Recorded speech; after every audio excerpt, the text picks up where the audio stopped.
Moi, personnellement, c'était d'abord le fait de se retrouver avec une bande de jeunes. Ça, c'était la première vraie motivation du projet parce que ça pouvait être des barres de faire un projet avec des personnes de mon âge. Et après, la deuxième raison, c'était bah, forcément le personnage. Moi, personnellement, c'était le personnage de Kevin que je trouvais vraiment intéressant dans sa psychologie. Et ouais, tout au long du projet, la modification qu'on lui apporte, quoi. Oui, moi je pense que c'est le projet, la taille du projet surtout. On n'a pas énormément d'énormes séries en Belgique, on en a quand même quelques-unes, mais l'air de rien par rapport à la moyenne, Coyote, elle fait plutôt partie des grosses séries en Belgique. Et donc c'était un super gros honneur et une chance de fou de pouvoir, surtout quand pour moi c'était mon premier projet, de débarquer sur un projet avec autant d'ampleur pour la taille de la Belgique. Et ouais, pareil, au bout d'un moment, le personnage, je trouve qu'il y avait plein de choses à défendre, plein de choses à faire avec.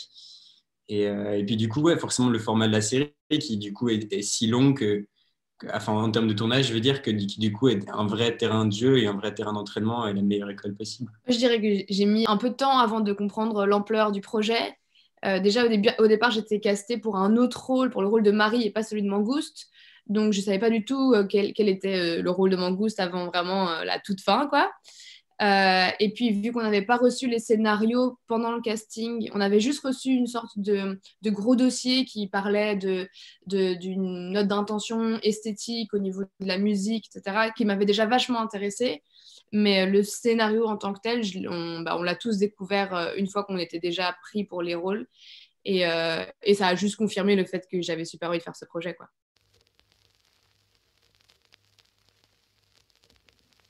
Personnellement, c'est vrai que du coup, j'avais eu j'avais pu voir à quoi ça ressemblait des longs métrages, un unitaire, enfin pour de la télévision.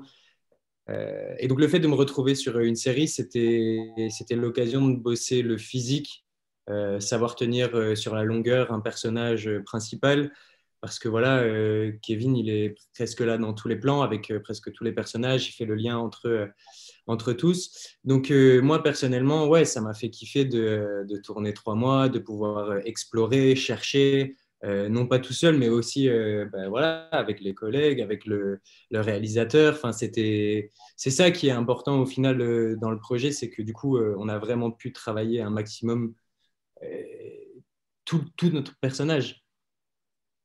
Non, mais je suis vraiment d'accord avec ce que tu dis. En fait, tout a un sens. En fait, je pense qu'il y a vraiment ce truc de la longueur, en fait. Une série, c'est quand même souvent des super longs tournages. Moi, à ce moment-là, au moment où je tourne cette série, j'ai encore aucun élément de comparaison, à part que j'ai travaillé un tout petit peu sur des courts-métrages, des trucs comme ça, mais rien de aussi gros. Du coup, aucun élément de comparaison. Et au moment où je me lance dans ce truc de série, c'est un tournage qui est vraiment assez long. Et du coup, dans ma tête, même si je programme un peu en me disant, OK, un tournage, c'est toujours aussi long, je sais que c'est pas vraiment le cas. Mais ça permet ouais, de travailler. Parce que je pense que dans une série, encore plus que dans un film, ce qui fait vraiment qu'une série est bien, c'est les personnages. Et le fait qu'on s'attache, parce qu'il faut retrouver les mêmes personnes d'épisode en épisode.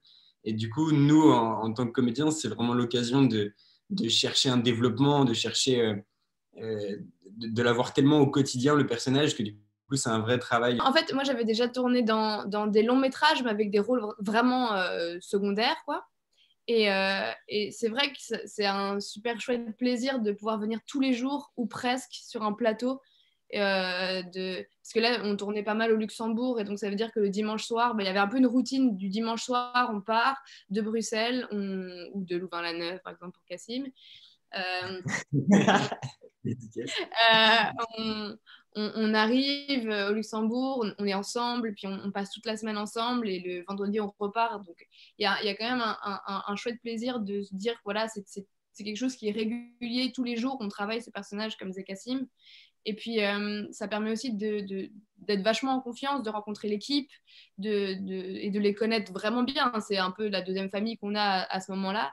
Et donc de pouvoir aussi peut-être lâcher plus de choses sur un plateau parce qu'on est en confiance, parce que tout le climat, on commence à vraiment connaître les gens, à pouvoir, on a pu énormément proposer de choses, que ça soit de dire ok, mais ça serait intéressant par exemple si on marche tous, peut-être qu'à ce moment-là c'est plus intéressant si c'est Furet qui marche en tête par rapport à l'énergie de son personnage plutôt que Mangouste qui marche déjà généralement devant, enfin, et donc de commencer à trouver des nuances dans les personnages, de leur trouver quelque chose corporellement. Et puis pour un acteur, ce que je trouve vraiment très très intéressant au cinéma en tout cas, ce qui est différent du théâtre, c'est d'avoir vraiment une ligne du temps du personnage et de devoir réussir à dire ah tiens, bon là on est à l'épisode 4, donc il s'est passé tout ça, donc je suis dans tel état, même si on n'a pas joué toutes les scènes d'avant, on les a pas encore tournées. Et avec la série, c'est encore plus qu'avec un long métrage, parce que la ligne du temps elle est encore plus étendue, et donc on doit avoir encore plus d'informations en tête. Et moi j'aime beaucoup les casse-têtes, et alors là ça en est un, et j'aime beaucoup.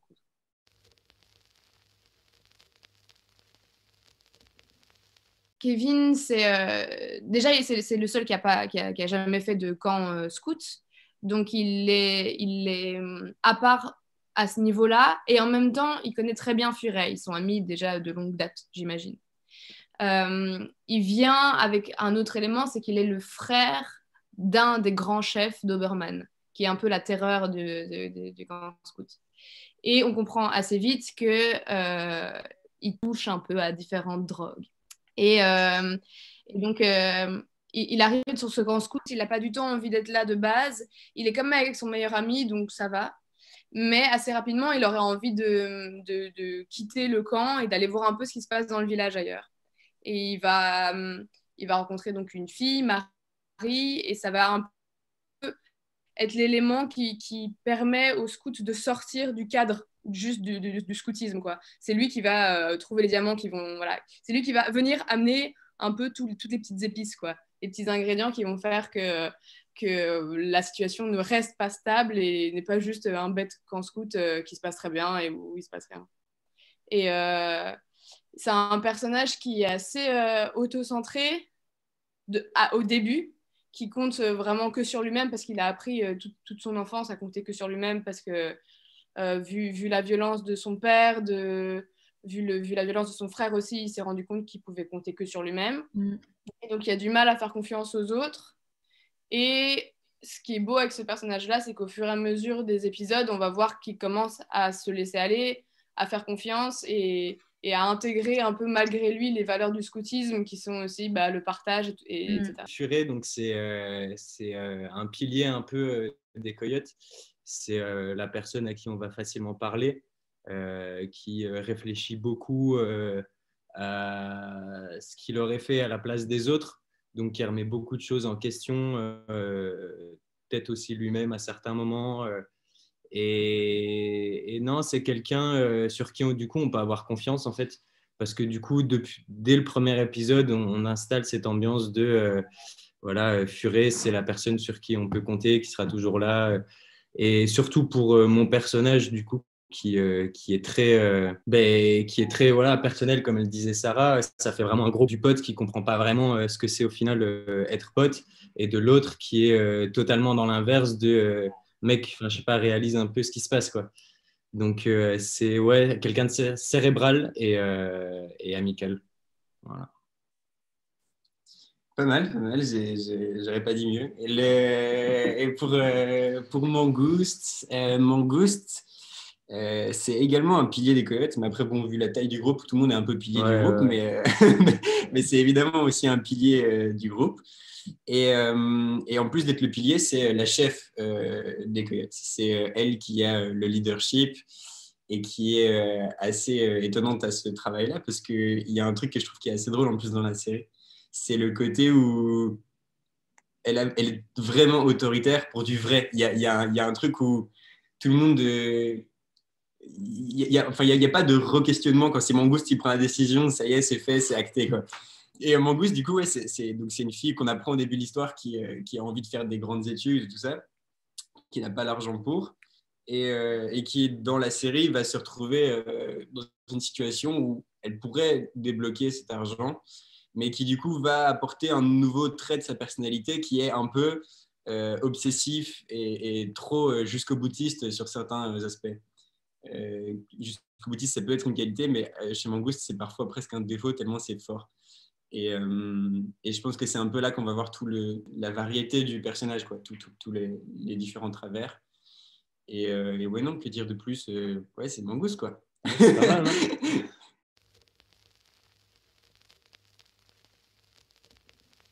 Pour Mangouste, c'est assez simple parce que du coup, c'est quelqu'un de très...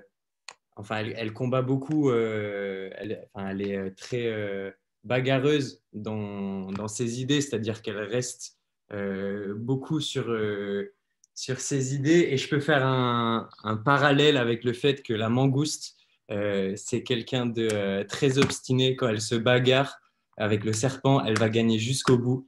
Elle va pouvoir... comment tu m'avais expliqué ça, meuf?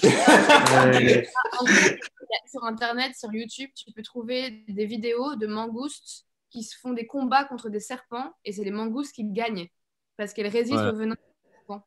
Et ça, c'est balèze. Les seuls trucs qu'on pourrait trouver vraiment en commun, c'est le côté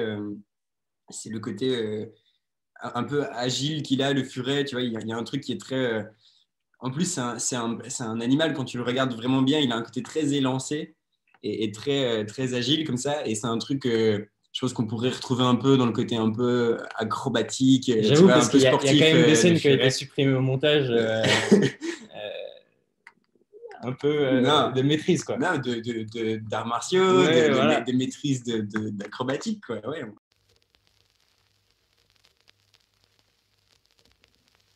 C'est un loup solitaire qui devient finalement un loup de meute. Tu vois, il y a un truc...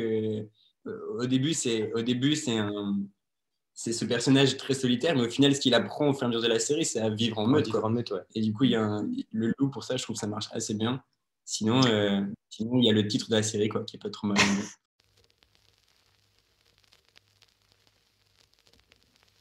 C'est comme une maman vraiment très autoritaire, quoi. Dans le fond, elle est pleine d'amour pour eux. C'est juste qu'elle n'arrive pas encore très bien à l'exprimer. Les bonnes questions, elle se pose quand même les bonnes questions tout au long de la série. Elle n'est pas que autoritaire et que moi j'ai dit ça et on fait que ça, quoi. Donc oui, je pense que c'est une bonne chef. Après, Kassim, c'est celui qui est là depuis autant de temps que Mangouste. Donc je pense qu'il pourrait tout aussi bien être le chef des Coyotes. Après, je pense que si c'était pas venu comme ça, je pense que c'est parce que Furet, il a moins cette capacité à justement cette capacité de leadership. Ouais. Je pense qu'il l'a un peu malgré lui de par la confiance que les autres peuvent apporter, mais il aura peut-être pas aussi facilement les mots justes ou les moi je suis pas d'accord. Furet, pour être un très très bon chef, mais il tirait sûrement moins de jouissance du fait de diriger ou d'être leader, quoi. Je pense que c'est un truc où peut-être elle amuserait moins de diriger tout un groupe ou d'être autoritaire, alors que c'est un truc qui fait vraiment plaisir, j'ai l'impression, à Mangouste.